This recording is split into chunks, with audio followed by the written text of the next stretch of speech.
The talks with Iran were ongoing without specifying any other details on his plans for Iran. He also said that Europe would not be able to help Iran, and Trump's comments came after the message from the European foreign ministers' Geneva discussions with their Iranian counterpart was for the United States to join the talks with Iran about its nuclear program. However, what is interesting is that Trump said that Iran does not want to speak with Europe, contradicting the statements from the European and the Iranian ministers. Now, Trump said, and I quote him here, "We've been speaking to Iran and we'll see what happens." He further added, Iran doesn't want to speak to Europe, they want to speak to the United States. Europe is not going to be able to help in this one. Did the Europeans help at all in talking with the Iranians? No, they didn't help. No. Iran doesn't want to speak to Europe. They want to speak to us.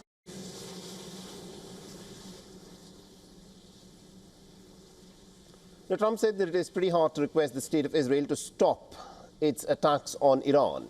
But the president said that he might support a ceasefire between Israel and Iran depending on the circumstances. He also did not specify as to what those circumstances were. When asked about the thought process behind his 2-week timetable, Donald Trump said that just time to see whether or not people come to their senses. Now, Trump said that it is very hard to stop when you look at it. Israel is doing well in terms of war, and I think you'd have to say that Iran is doing less well. However, he said that Israel's ability to destroy Iran's nuclear installations is just completely limited.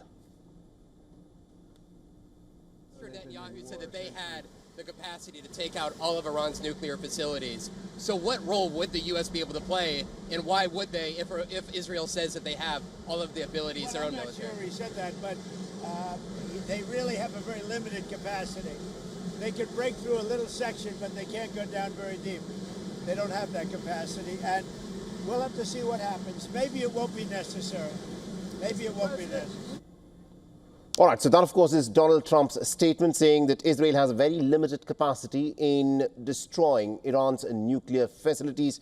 And to tell us more as to what is unfolding at this moment in this conflict and where this conflict could be headed, we're joined by Mr. Heino Klink, who's a former Deputy Assistant Secretary of Defense for East Asia, and he's joining us live from Washington, D.C. Mr. Klink, thank you very much indeed for joining us here on WION.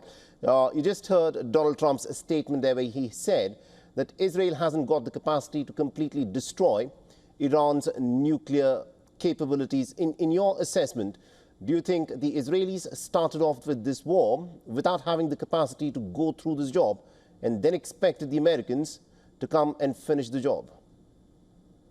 Well, thank you very much for having me. I'm not going to speculate on what the Israelis thought the Americans would do or wouldn't do. I think the Israeli strikes were due to the fact that the U.S. and Iran's negotiations were at an impasse. In essence, the Iranians walked away after President Trump gave them 60 days to conclude an agreement that would result in Iran giving up its nuclear capability.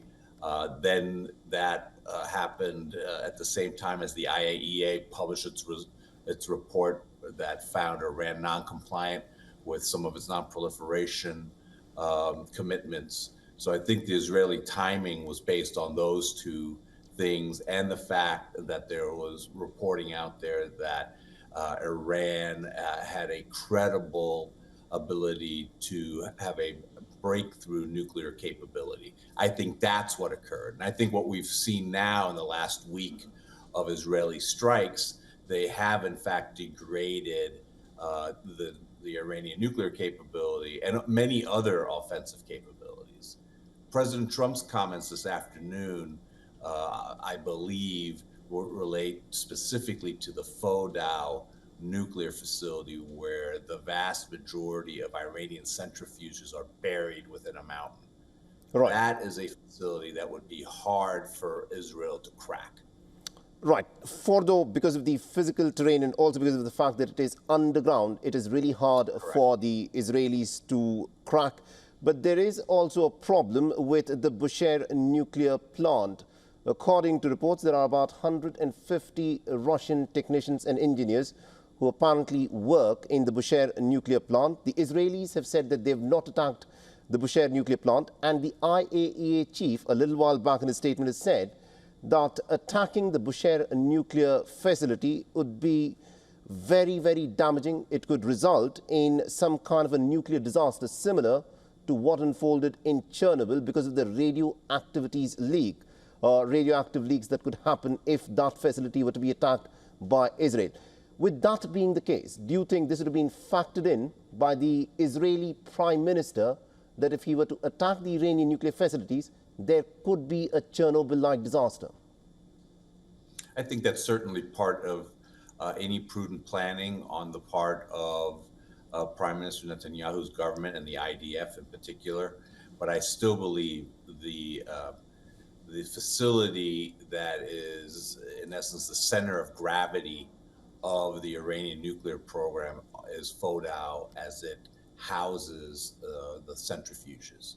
I think that, notwithstanding the facts that you just illuminated, I think Fordow still remains the primary facility that would need to be breached in order to have, in order to destroy that capability. And Bushehr, again, absolutely, the potential fallout, both political and physical, would be something that the Israelis would have to include in their planning. Right. Now, Mr. Klink, you've worked closely with how the American governments work, so you could tell us a bit about this. Now, Tulsi Gabbard, who's the Director of National Intelligence in the United States of America, who heads the 18 U.S. intelligence agencies in the month of March, had testified, and these are her words, that Iran, in her assessment, is not building a nuclear weapon, and the Supreme Leader, Ayatollah Ali Khamenei, has not authorized for a nuclear weapons program that he had suspended back in 2003.